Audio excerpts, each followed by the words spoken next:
everyone. Welcome to the latest edition of Client Horror Stories.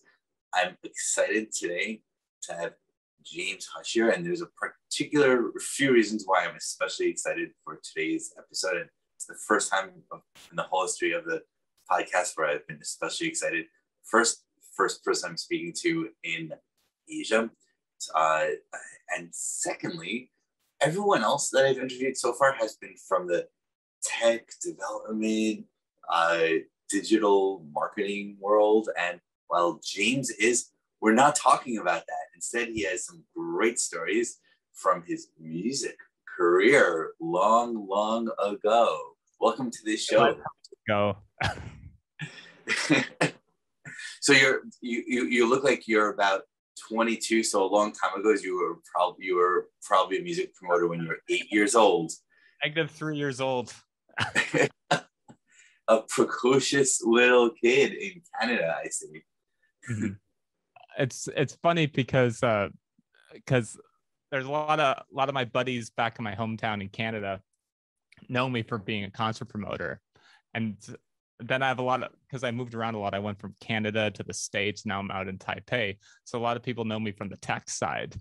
And so when my music buddies meet my tech buddies, every once in a while, like for example, when I had a buddy visiting from Canada in Los Angeles, it was like, whoa, wait, what? Like, this is what this is now? Okay, cool.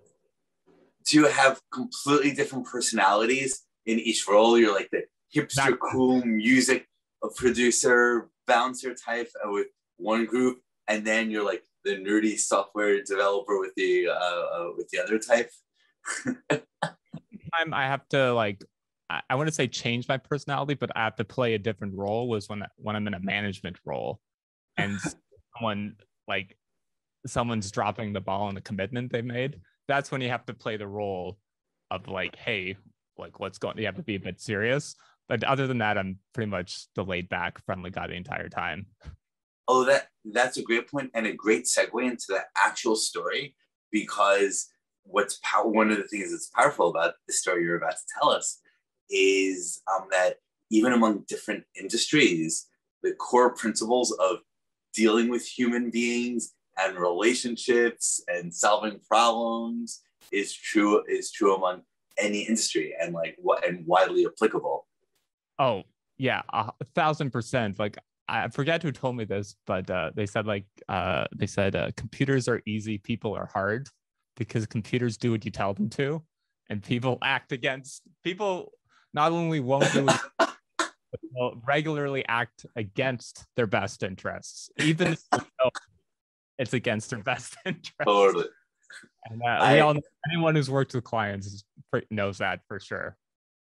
Hence the genesis of this whole series, to pass on what we've learned from clients to the next generation after us. Yeah, 100%. So let's jump in. Tell us about being a music promoter, and then one or a couple of horror stories from your previous life. Okay, cool. So I'll start a little bit early on to give some context. So, growing up as a kid, I always wanted to be a rock star. Well, actually, there's things I wanted to be. I knew I was really lucky because from the age of about 15, I knew I either wanted to be a rock star or a software engineer. And so, like, I was able to optimize my high school class schedule choosing pretty easily. Like, I knew I had to take the music classes. I knew I had to take the math classes, and I sure as heck knew that I didn't have to take chemistry or biology. I'm like, I'm not doing this, period. I'm like, either going to be a rock star or a software engineer. And so around that time, I started playing in bands, in metal bands, back when I was about 16. And that's kind of like the first lesson. I didn't realize at the time, but I actually learned how to build a team, because I know how to play guitar. And I realized rather quickly that everyone and their mom wanted to play guitar in the band. And so there's a supply and demand issue. Nobody was looking for an extra guitar player. like nobody, like they're looking for bass players. But the bassists are so uncool. No one wants to be a bassist. Yeah, and fast forward, I ended up switching to bass for the same principle because it's supply and demand. And so I realized rather quickly when I was like 14, 15, it's like, if I want to be the guitar player, I got to make the band. And so if I want to make the band, I got to bring some value to the table. And the value you bring to the table as a guitar player isn't your ability to play guitar, because like I mentioned, everyone and their mom knows how to play guitar. And so I realized the value I could bring to the table is I could write the songs. I could write the first chunk of songs. So that's what I did. I wrote a couple of songs, and then I started to go around and find band members. By the way, as the only interview I've done with anyone in the music world, I think you have to send me some YouTube videos of you guys playing so we can splice it in to this interview, perhaps at this point now. I got the high school band clips, which are like, we had no business being on stage. And then I ended up working my way to when I moved to Los Angeles, I joined a metal band out there too.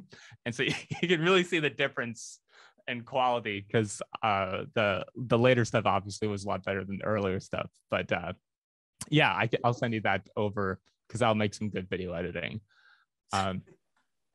Yeah, that was the original goal.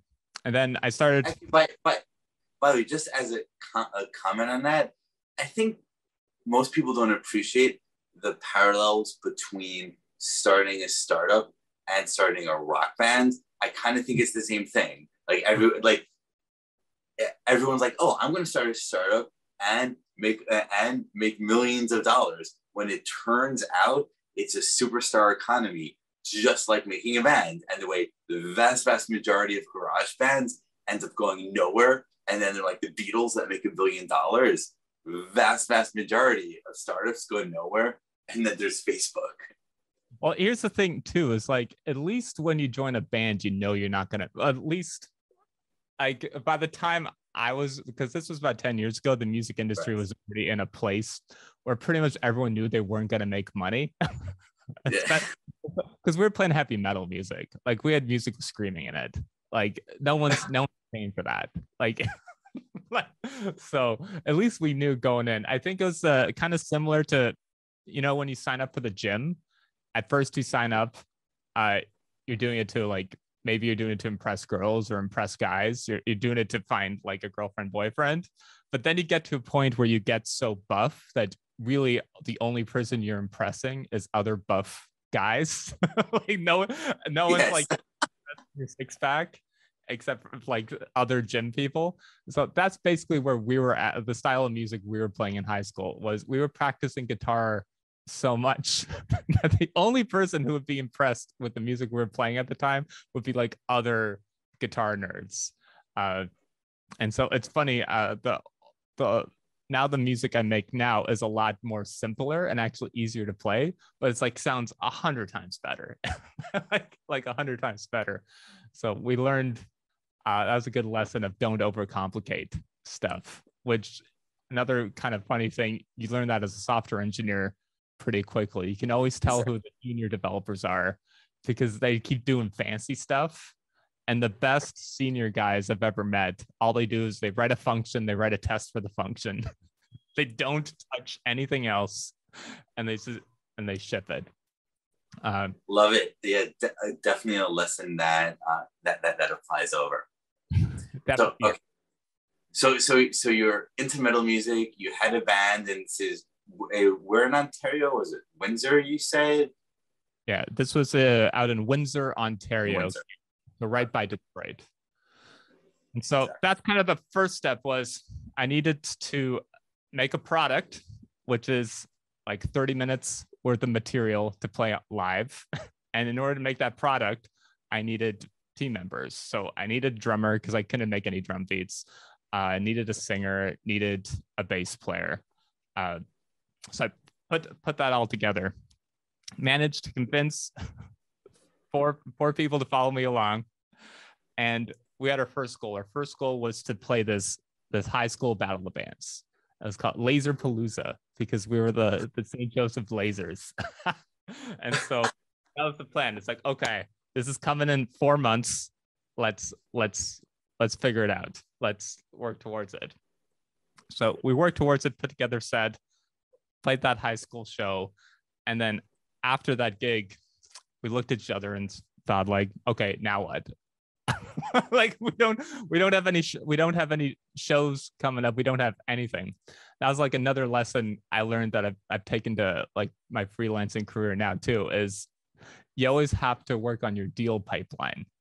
Like you can't just, a very common mistake like all of us has made is we put all this effort to get the one client, and then we work maybe it's a 3-month engagement, maybe it's a 6-month engagement, and we spend 50 plus hours a week doing the actual work. And then when the engagement's over, we didn't invest the time in doing networking to set up the next deal. So then you're stuck without a client for like 3 to 6 months. And sometimes that's okay, but it's only okay if you made a conscious choice to take like a 3 to 6 month break. It's when you didn't make the conscious choice to take the 3 to 6 month break, you end up in that cycle of, oh sweet, I've got a big client and then nothing, and then big client and then nothing. So I learned that at 15 years old. After the show, we're like, oh shoot, like we don't have another show. And that's when I looked at the other guys in the band, and I'm like, Marco, my drummer, he doesn't like talking to anybody. he's not going to find us any shows. Like Rami's too busy practicing guitar. The singer John, he's not going to go reach out to people. So I'm like, okay, I gotta figure this out. I'm like, so how do I do this? And then I know better ideas. So I started guessing my way. So the way I started doing the outreach was I would reach out to other bands' MySpace pages and and see the shows they had posted, and to send a message and say, hey, if for some reason anybody on this lineup drops out last minute, it can be like 3 hours beforehand, just send me a message. I've already confirmed with the other 4 guys that we can play the show. And like, okay, cool. And so I did that. And so the value I was bringing to the table there, because I knew like we'd only played one show. I knew we weren't that good. Like I knew I knew just mathematically we couldn't have been that good because we've only played one show. I knew we had almost 0 draw because we only played one show. So the only thing of value we could really bring is to show up. And surprisingly, that's a really valuable thing to bring to the table. If you can just show up, and that's not even for music, but even for jobs, there's so many people at jobs who just don't do anything. Show up. Exactly. Or like some of them don't show up in like a what's that word? In like a theoretical sense, where they're in the office, but their brain isn't there. It's checked out. But then some people like don't show up. Like some people some people show up at like 10:30 and leave at like 4, and you're like, dude. Like, so just show up. By the way, I strongly agree with that. And in my book, Beloved by Clients, all about making clients love working with you, this is one of the key points. Like, just actually doing the work. Like, you're being paid for 8 hours a day. Like, do the 8 hours a day. Like already you're better than most people. Oh yeah, like, and one trick I would do, like, it wasn't even a trick. I learned this from my dad. My dad worked in a car factory as an electrician, and so it's shift work, and it's pretty at a really big companies like Chrysler, and so still pretty kind of corporate. And because of shift work, you have to punch in and punch out because it's a factory, and so yeah, you can argue that for knowledge work, showing up 15 minutes late isn't a big deal, blah, blah, blah. But what my dad always told me is he would always show up 15 minutes early, because he said, why not? He's like, I can show up, I can read my newspaper, I can have a coffee, Instead of reading my newspaper and having a copy at home, I can read my newspaper and have a copy there. And I know I'll never be late, because if I'm ever like running late, I'm still going to be 5 minutes early. And so whenever I was running late, I was still not stressed out. And I remember my dad telling me that, and I just took on the same habit when I started working. So I always showed up like probably 30 minutes early, but then I would leave at like 5:30ish instead of 6. But I would show up early with like the early crew at like my previous company. And the early, like, again, we were early. So like you'd have a coffee, chat for a bit, and just be relaxed. And even then, I'd still, especially in California, if you show up at like 8:30, most of the engineers show up like 10:15. So you still have like an hour to do deep work before anyone bugs you.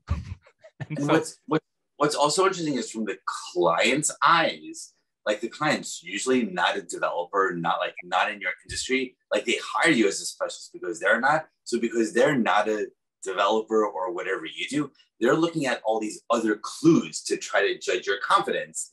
And like person that's showing up early, eager, ready to go versus the person who moseys in at 11 a.m. Not being a developer, it just smells much more like, wow, the guy, like the early bird is like excited and on top of it. So you instinctively trust and like that person more. And I've had, then I'll have like engineers, or not just engineers, people argue with me on that, and like mention like, oh, I show up a bit early, and and they'll instantly, like, I'm not even attacking them, and they'll instantly defend themselves. They'll instantly be like, well, like I can get my work done in less time, and and I do this and I do that. I'm like, I'm not even attacking you, man. I'm just telling you what I do. I'm just letting you know I do this. Especially like you said, especially non-technical clients appreciate it 100% of the time. So you do whatever you want to do. But when I do this, I get good results. And so if you're not getting the results that you want, like try doing something as simple as that. I think it's really powerful for people and that to think like they're the other person. Like very few people think like they're the boss. If you're the boss who like you hire a software developer, would you rather the software developer be there early, like 15 minutes early or 15 minutes late? Ceteris paribus, everything else being equal, everyone would rather the person that's there 15 minutes early. Yeah. And plus, if you're showing up that 15 minutes early and you leave 5 minutes later, like something as simple as that, and you do fall behind on something, and like they've seen you like show up the whole time, they're going to be a lot, like if you do fall behind, they're going to be a lot more understanding if they're a reasonable person, and most people are reasonable. Yeah, they're going to be understanding, versus even if you did like show up like late, leave early, but apparently like work on the weekend or whatever, usually what that comes across to people is this person's bad at managing their time, because first of all, they couldn't show up on time. Second of all, they kept leaving early, and then they had to do some weird weekend schedule. But it depends too. Like I said, I have to add system one. Like the most, or like she was this she's like VP of product, and she was a mom with 2 kids, and she worked out 5 days a week, and she just like had this perfectly organized calendar and everything. Like she would leave early every couple of Fridays to help with some kid stuff, but like her schedule is so meticulously organized and all that other stuff, it kind of makes sense. So I'm not saying like if you don't work exactly 9 to 5 every single time, you're not going to be successful. I'm just saying, like, especially if you're going into a new relationship with a client or a boss or something, like the really little things like that do matter. 1,000%. Yeah. Okay. So going back, so that was the show up advice, which sounds like we haven't even gotten into the story yet, but I love the metaphors and how the parallel is definitely there. So this is fun. Yeah. So going back, I realized, okay, I got to build up a deal pipeline. I didn't realize that that's what I was doing, but that's what I was doing. Yeah. And I was figuring out how to add value. And I realized number one thing of value I could add is showing up. And it worked. We started getting onto these like small shows, like complete last minute, and people are just happy that we showed up. And then from there, I started meeting people who were concert promoters. So there's two different kinds of groups of people organize these shows generally. It was either the bands themselves were putting on the shows, or there's a couple of people in my hometown who made a whole living just by organizing shows. And so they'd find the 4 or 5 bands, put them together, put the flyers up, get tickets printed, and then they would take the risk by either renting out the venue or guaranteeing fees for some of the bands. But then they would get the reward. If a lot of people showed up, they would make the difference on, like, say if they needed 30 people to show up to a show to break even, if like 100 people showed up, they would make a couple $1,000s. And so from playing these kind of iffy shows, I started seeing like the promoters who were booking a bunch of these shows. So I started reaching out to them. The first show we'd play for them, I'd make sure like all our tickets were organized, as in like they would give us like maybe 50 tickets to sell. And then I would keep track of it for everyone in my band, so they'd only have to talk to one person. So I'd be responsible for everyone. And boy, musicians, high school musicians, you're like, hey, here's 20 tickets. They're $10 each. It's your job to sell as many as you can. And then come back and they'd lose like 2 tickets, like just gone. Or they'd have extra money sometimes. And you're like, dude, like it's $10 each ticket. And so I would like organize all that. So when I went to the promoter, like I took kind of responsibility for that. And from there, I started building a relationship with the promoter. I told him, hey, if you ever need someone to hang up flyers or watch the door or whatever, let me know. I'm down to help out and learn. And because of that, I developed a relationship with this one promoter. His name was Jay. And he kind of took me under his wing and showed me how to book shows. And that's when I started not only booking shows for my own band, but booking shows for money. It turned into like the equivalent of, it turned into my part-time job for college. So this is how I made cash through college and through a little bit through high school. So that was cool. I'm like, I started building this skill. So now instead of like looking to find shows, I could just make the shows, and then I would be able to collect the profit and the money for myself, for my band. I spent college working in the university library and archives, and I think going to concerts would have been a more fun way to pay my way through college. It was fun some days, but then here we go, good segue. Then people problems for live events are a lot more like heightened than in normal job situations, because in most quote unquote normal jobs, deadlines are a bit flexible in most gigs. It's really, I'm pretty sure from my experience, anything to do with live events, that has the tightest, most real deadlines out of any other project I could think of. So, for example, I used to work at the NFL. The Super Bowl's happening in February. It's happening. And so that website better be up. Like it, like it's not the super, like they're not moving it. Versus like if you're work like, and when I work with marketing teams at companies on engineering, a lot of them want to have like a big splash marketing event. They'll say like, oh, when's this feature going to be done? We'll organize a splash event around it.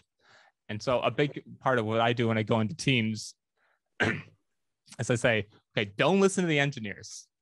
All the engineers lie, including myself. Don't listen to me. I'm going to lie. I'm like, if you really, really want a big splash marketing event for a new feature, first of all, I recommend not doing that. There's a reason why Google and Facebook and any do like software companies avoid doing that kind of thing. It's because there's just too many variables that could cause like a crash or instability or something like that. I'm like, otherwise, if you really, really do want that and there is business value to having that big marketing event splash, what I recommend is don't let the engineers, including myself, have the code up on the staging server. And then the plan is move the code from the staging server to production like the day. Yet. Yeah. Not in real time. That's Please, not going to God. work. It won't work. I'm like, it won't work. I know, you know how I know it won't work? Because I've seen it been tried like 20 times. It's never worked. So if you really want that, the way I recommend, and this is the way we did it for the NFL.com homepage, is have the code up on the production server behind a flag. And what that does is the code's still in production. Right.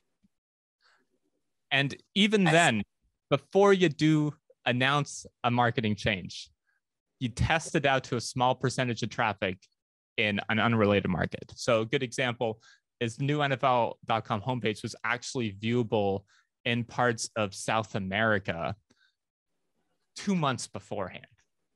And so if you were part of like a small percentage of population in South America, about 3 months before we launched the new NFL.com homepage, you would have seen the new homepage. And guess what? Like the marketing team's always worried that, oh, what happens if it my God. Yeah. What happens if it leaks out? Great. They just get free organic traffic. Yes. Like if it leaks out, oh, cool. Look. And NFL's testing a new homepage. It didn't leak out. It would have been great if it did.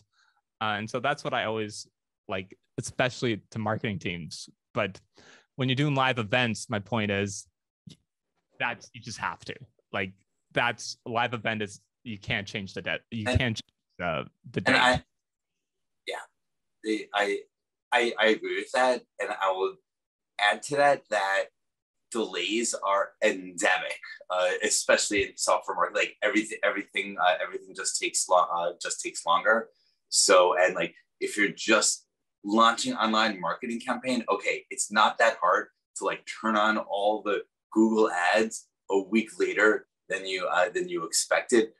But the next, I happen to know because I'm crazy, the next Super Bowl is February 6th, 2022.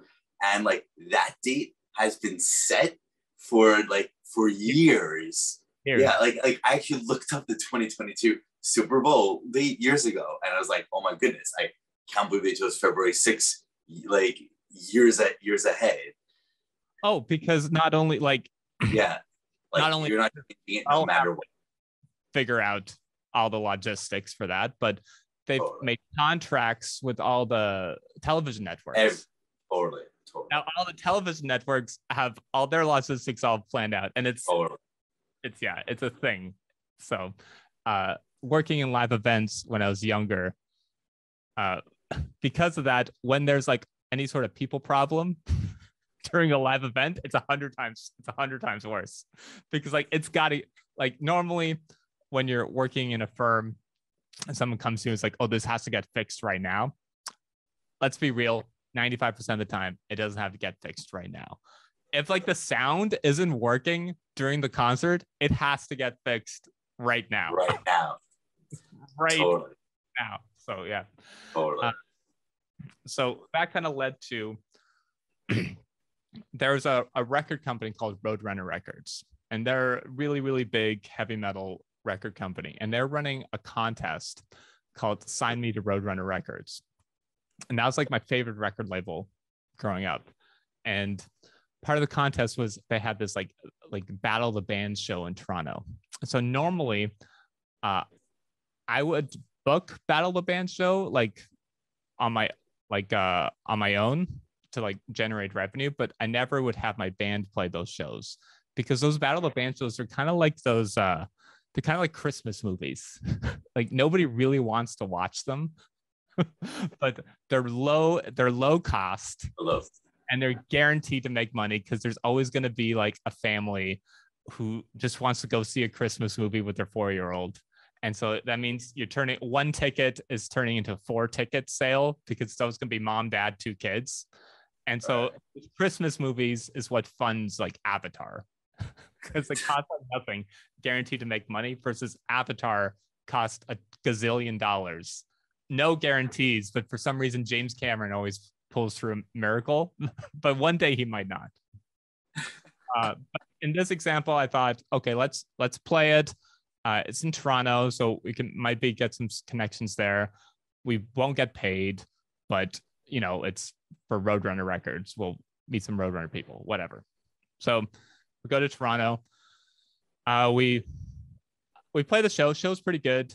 I'm talking to the promoter there, and we're chatting and building rapport. I mentioned that I book concerts in Windsor, my hometown, and he said, "Oh, actually, we're thinking about running a similar show in Windsor. Do you want to help me run it?" And I was like, "Okay, sure." Now, looking back on it, here's a couple of red flags. First of all, this guy's production company was called Hotbox, HOTBOXXX Productions. So not the most, not the most, like literally the sketchiest name possible. And also, just in general, I just kind of had a bad vibe from him. Like the way he kind of maintained himself, he looked like a kind of like an over 40, like ex-punk kind of guy. And I just had a little bit of a bad feeling about him, but I thought, hey, whatever, like this could help build rapport. Maybe there's some sort of relationship that could be that out of this. I want to comment on both of those. First, on the name, so many people with choosing their brand or their name don't take into account that, wow, this actually could sound really sketchy.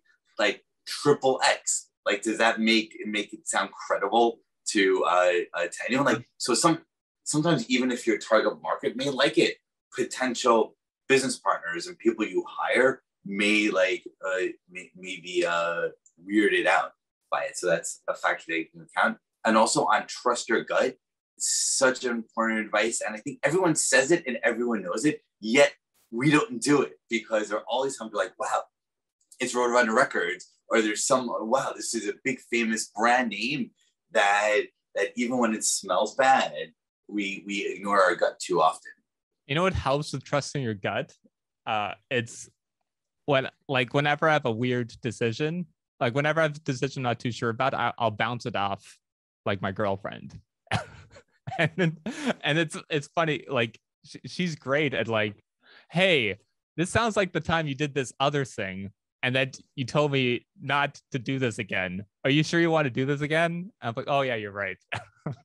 That's why.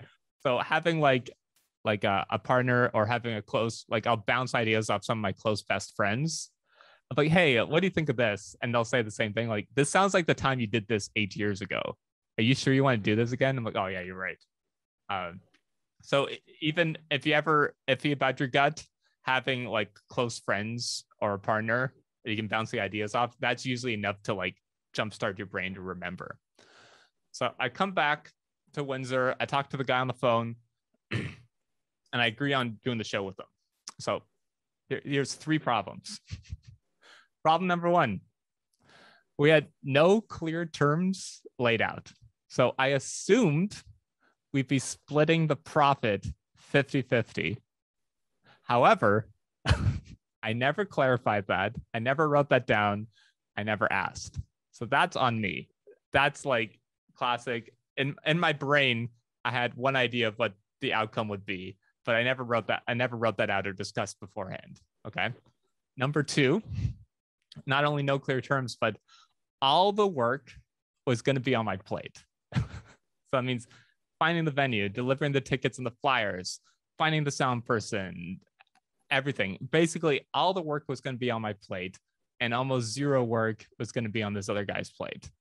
And then finally, because we had no clear terms set up for like the best case scenario, how the rewards would look like, I realized looking back, all the risk was on my plate too. And so if you think about it, like they weren't going to send me any money up front to like front the venue costs, or front the sound guy, or front anything. And so I was entering a dangerous situation where I had like almost zero reward and all the risk. So this is what we like to call, like, this is what I like to call in the biz now, a bad deal. I avoid doing deals like this now. It's incredible how, in retrospect, it's so obvious. But how old were you at the time? 20. 20. Yeah. That when you're like a 20-year-old college kid really into music, and this is the super famous metal brand you're doing this for, it's like even though then you're like a rational, logical guy, and it was all there, it just takes a level of experience and sophistication to be able to realize all this on the spot like that. I think part of it too is, especially when you're younger and growing up, like I grew up in Canada in like a nice hometown, middle class parents, like most like bubble wrapped life you could really think of. So I just didn't realize that people just steal like all the time from people. Like, so, and the way they steal is by like being vague on purpose. That's the main way they do it. I agree 1,000%. 2 comments on that. Having spent a lot of my career working and living, and like look for the win-win in everyone's best interest, but not by a long shot.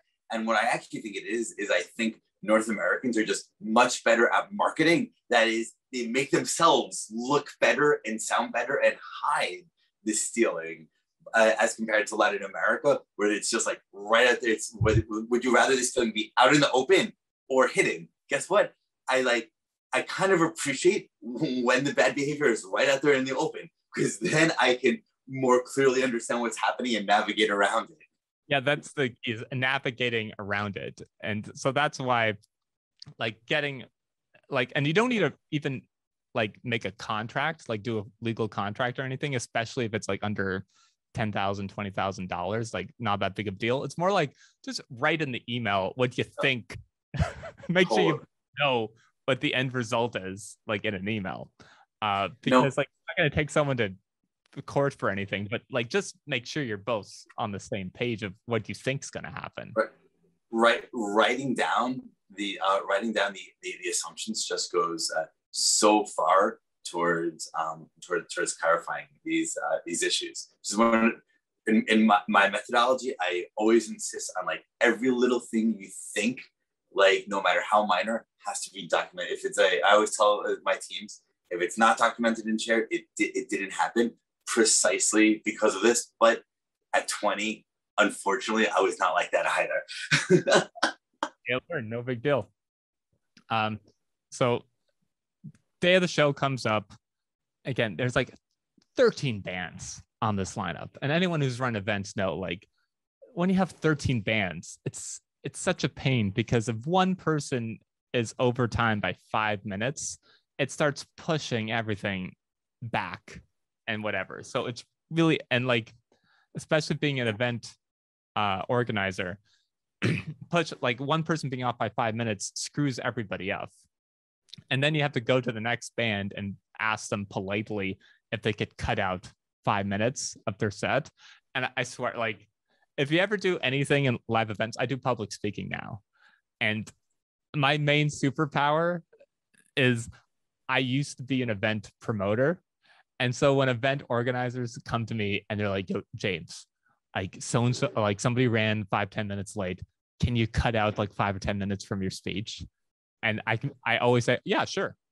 I know exactly how to do that. And then instantly they love me because I know from their perspective, they're like, oh, now this is such a big deal. And I've just fixed their whole everything. I fixed their whole day just by like being prepared enough on my speech that like, I know, oh, if you need me to cut 5 minutes, I'll just cut this one story. And because that story about 5 minutes. And it's so common. People like super prepare speeches and PowerPoints to a little detail that no one ever wants to cut it. So this is actually like, it's amazingly useful to be able to do that. Yeah, and it's like an emotional time. When I went to bands, like, oh, can you cut 5 minutes, like one song? It's like I like attacked them. It's like, oh no, like the whole thing has to be like this. I'm like, really? And then I have to go to another band and say, oh, can you cut 5 minutes instead? And the ones were like, oh yeah, for sure. I noticed that the bands who were the most professional, the easiest to work with, also always sold the most tickets. So they always brought in the most revenue. And then also coincidentally had the best music, which made sense because, oh, if you're organized enough to like keep track of 40 tickets and like post a couple things on Facebook before a show and like show up on time, you're probably organized enough to like practice every week and like put in the effort in the songs. And so yeah, Totally. that's the thing I noticed is, But, yeah, people who get the but small trade usually get the bigger ones right too. 1,000%, which is why it's important to get all the small details right. Reminds me, a few years ago, I read a book all about Led Zeppelin, one of my favorite bands when I was growing up. And one of the most surprising things that I learned about Led Zeppelin is like the image you have of these like classic rock bands from the 60s, 70s, like a bunch of guys and their kids in a garage getting together and practicing. And that is like, that's how it takes off, a little bit like the start of mythology. But it actually turns out Jimmy Page, Led Zeppelin's guitarist, at the moment he formed Led Zeppelin, he was the highest paid session musician in the whole world. Yeah. Like, he was the go-to guitarist that every single guitar player in the world. Yeah, best session musician and most highly paid session musician in the entire world, that every single famous band would go to be the backup guitarist and play on their albums. And from there, it's like, wow, like I can start my own band, and it was this incredible paradigm shift in my mind when I realized that. Another thing I've realized, another story I heard is I'm buddies with a record producer in Los Angeles, and he told me, he's like, do you know why Aerosmith never broke up and the Beatles broke up? I'm like, no, why? He's like, the Beatles, for every single song they wrote, they would figure out a different split. So they'd be like, oh, like Ringo, you're going to get 20%. George, you're going to get 10% because you wrote this verse, you're blah, blah, blah. And so what happened is they started going off on their own and doing solo things, so they didn't have to split. He said Aerosmith has split royalties for every single song, even from the beginning. Always. I had no idea. That's a great little anecdote. And yeah, like no matter what, it doesn't even, because I saw Steve Tyler in an interview who said like, yeah, so like even if like the drummer didn't like write the verse, he's like, maybe the drummer like tapped something during drum practice and that got in my head and that caused me to think of this. And he's like, it's just easier. He's like, and that's why we're all friends, because everything's just even. And so we're never afraid about giving ideas to anyone. I was like, and also constantly renegotiating is like emotionally painful for everyone, as opposed to having a formula, even if it's imperfect, having an imperfect formula that you can all just agree to, be clear on, and then just like never think about it again and focus on channeling your creativity instead. Yeah, because the money's gonna come. Like, and then especially when you're like at the Beatles level or Aerosmith level or even like a startup level, like once you have $5 million plus or like $2 million or $10 million, like who cares? Who cares? 1,000%. So back to the show. Show starts, and this is like one of the final red flags I saw, is they insisted on having their own door person. And so door person is the person who collects the money and holds onto the cash box. Yes. But normally I always had like a high school kid who's like my door person. And so I just pay them like $100 to watch the door because I didn't want to watch the door. That's why I learned how to delegate, because I used to run the door myself. I'm like, this sucks. This is kind of annoying. It'd be really helpful if someone sat, like, because there's times where I'd have to leave the door to go deal with something else. Like, it'd be really helpful if I literally just had a friendly, warm body to watch the door. And so that was the first kind of time I delegated out, was I found like a high school kid and like, But as a parenthetical, I had never heard until this conversation the phrase door person. As you said, doorman, but I guess in 2021, I spent in California, so that's right. It's a New Yorker in me. Yeah, I mean, my door person was a guy, but yeah. So we had I had my own door person, and they're like, "Oh no, we're gonna bring our own." I'm like, "Oh, okay." I realized after, never let someone else hire the door person. Like, that's got to be yours, because what happened is near the end of the night, the promoter left with all the money. The Roadrunner people, like, they took me in another room, like, oh man, thanks so much for your help, and they gave me like $300. But I had collected all the money for all the ticket sales. I knew there was about $5,000 in profit, like, because I helped organize it all. And so in my brain, I'd lost out on like $2,500. Now remember, I'd lost out on something that I never put any terms to. So I'm not playing the victim here, because I lost out on something that I never wrote any terms down, never discussed. I was just kind of like in my head. And yeah, it was my fault for not pushing it forward. But they were like, this promoter was also being very sketchy, because he would keep saying, oh yeah, we'll discuss, we'll figure it out. We'll figure it out. And so I think that's a good example of being like kind of like the North American kind of, lack of a better word, corruption, is being vague on purpose in such a way that you can even lie to yourself. That makes it feel like I didn't really technically do anything wrong. But yeah, so this guy left with the cash. But by the way, this is incredible. I love this story. A few comments on this. Yeah, like physically controlling it is surprising part, especially for like computer nerds. Everything's online. You don't think about like who has the physical box, and like even like, oh, you're running servers, and they're like Amazon hosting, like Amazon's physically controlling it. They can turn off the button at any time.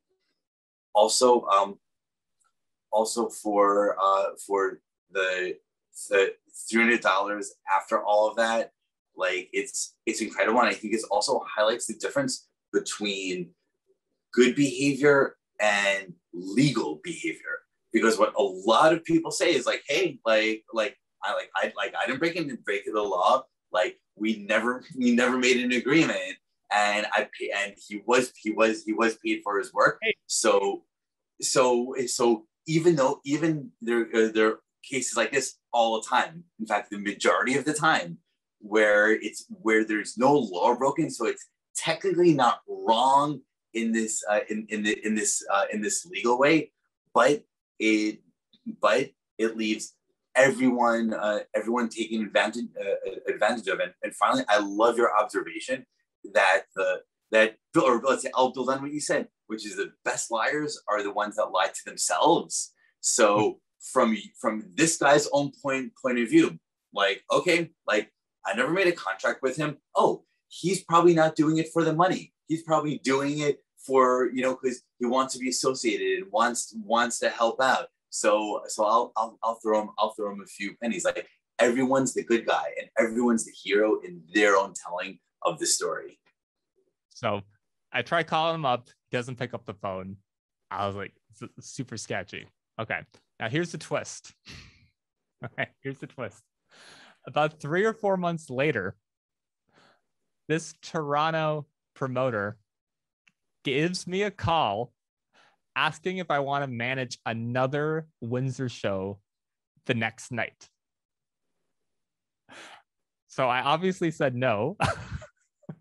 And You're a fast learner. I'm glad you learned from that. And then a couple of weeks later, I was talking to the bar owner at the. Wait, hold on, wait. Before we get to the next part, I'm excited for what happens, but I do want to comment on the fact that he called you up to ask you if you want to do it again. It confirms the analysis we were giving a few minutes ago that he doesn't think he did anything wrong. Because if in his mind he took advantage of you and stole this $2,000 from you, he wouldn't have called you up to do it again. When you rob from someone, you don't call them up the next day to try to hire them. You disappear. So he really did think like he created some justification in his mind. Oh, I didn't legally break any laws. Yeah. And so what happened? So a couple of weeks later, I was running another show at the bar. I know the bar owner, obviously. And I was like, what happened with that show that so-and-so did? And he's like, man, it was a mess. It was an absolute mess. The guy didn't show up. Like he called me the day before and said he couldn't come. He's like, so I had to run it. And like, he's like, I didn't know what was going on. He's like, I'm never working with that guy ever again, ever. He's like, I couldn't believe it. And he's like, yeah. So there's a couple life lessons here. So the first one I already kind of mentioned was get the terms spelled out in advance. And it doesn't have to be a legal contract fancy thing, especially if it's like not a huge amount of money, but just make it clear what outcome y'all are hoping to get and what happens when you get that outcome. Like make it clear what the upside's going to look like and how you're going to deal with that, and what the downside's going to look like and how you're going to deal with that. And if you're doing a deal where it's just you're paying X dollars for this deliverable, that's pretty simple. But it's when you're getting into the deals where you're being like, oh, here's a guaranteed amount of money, here's a percent of the back end, here's like when you get creative deals, which I've noticed as I go further in my career, the deals, like the way I'm getting compensated gets more creative, because that way I can align potential upside with myself and what the market was. So a good example, especially when working with startups, like startups just don't pay as much as Google and Facebook, and that's okay. And so what I've had to do is, like, when I talk to some of the startups, I want to make sure like we get along like as people, because life's too short not to work with people you don't like. And if I like the person and I like the idea and we get down to numbers, and then usually like the numbers they put on the table is generally like much lower, I'll say like, hey, look, I like you, I like the idea, let's get creative. Instead of this like level of guaranteed income that a Google or Facebook could pay, how about we do this much salary with this much bonus target, and the bonus will hit when we hit these goals with the company, and this much equity that vests over this amount of time, so we know that we're both like in it long term. And so that way, if I, especially for someone I've never worked with before, because I know they're worried about spending so much guaranteed money on me because they still don't 100% trust me yet. Like that way, if I'm garbage for 3 months, you can fire me, and like all my upside is later anyway. Yeah. But if I'm great in 2 years, then you don't have to worry about like rebudgeting in your head how much money you're going to pay me, or like whether or not what I'm going to ask for is going to be more. I'm like, I'm not going to be asking for a raise, like, because it's going to be so much on bonus and equity. And so when I explain to people that way, they're always like, oh, okay. They're like, oh, cool. Yeah. They're like relieved to like, okay, cool. It's this removed headache, because it's not so much, especially for business owners, it's more about they just need everything organized and decided in advance more than anything. So that way there's just no surprises when they're budgeting later. So that was like first lesson, is figure out the terms. And then the other kind of lesson I learned was relationships have a lot of value too. So if this promoter treated me fairly, we could have worked on other projects together in the medium and long term and made even more money. So perfect example, if there's a sense of fairness like set up in the first deal and we've done like a 50-50, for example, then when he could have called me up in advance and said, oh, do you want to organize another show like this and do 50-50 again? We would have ended up with more money and less headache. Because then we could have done multiple different shows. We could have done other, especially with people, and since he was in a Toronto market, I was in this market, we could get more creative. We could have worked out deals like, oh, instead of do 50%, you can pay me a flat fee this time, and then you can get my band on this show in Toronto. Like, we could have done some fancy stuff together if he would have just thought a little bit further ahead. And even if I would have thought a little bit further ahead. So if I would have thought further ahead, I would have thought, oh, let's make sure, and this is what I do now, like, let's make sure this like relationship is set up in a way that even in worst case scenario, the engagement doesn't work out, we're still have that relationship so we can work on other deals in the future. So those are the two big takeaways I found. So, and I've remembered that for 10 years now.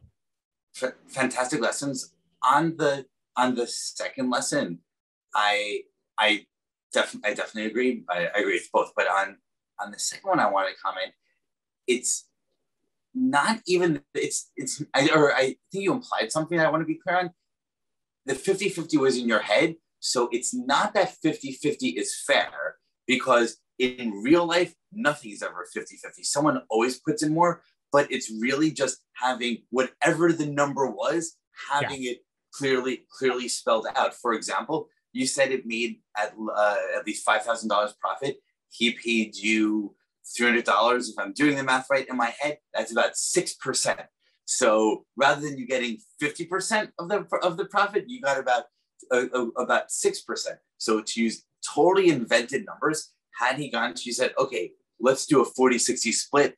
I'm so important, I'll get 60 and you'll get 40.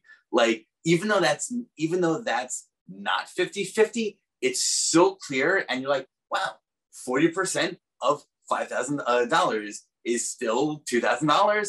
Like, it's still worth it. It was, as a college kid, definitely still worth it for you. So the fairness and importance is just having a number, like having an agreement on it and being clear on it, regardless of whether it's what that number actually is. Right. I agree 1,000%. It's not about the number. It's about having the discussion and agreeing. Correct. That's what it's about. In general, I'm a simple person. So I try, like, especially for very early ventures when there's no money, that's the easiest way to figure out, because there's too much question marks in the air. Compared to that versus like a startup that's already making a couple $1 million a month, then obviously I'm not going to walk in and ask for 50 unless like there's some crazy technical skill I have that will make that so much better. But really, I'm not that amazing. I know my stuff tech wise, but there's no crazy machine learning algorithm I'm bringing to the table to double the size of your business. So that's fine too. So, but I agree, because like, for example, I've worked at companies that are further along where I've gotten like a percentage of stock.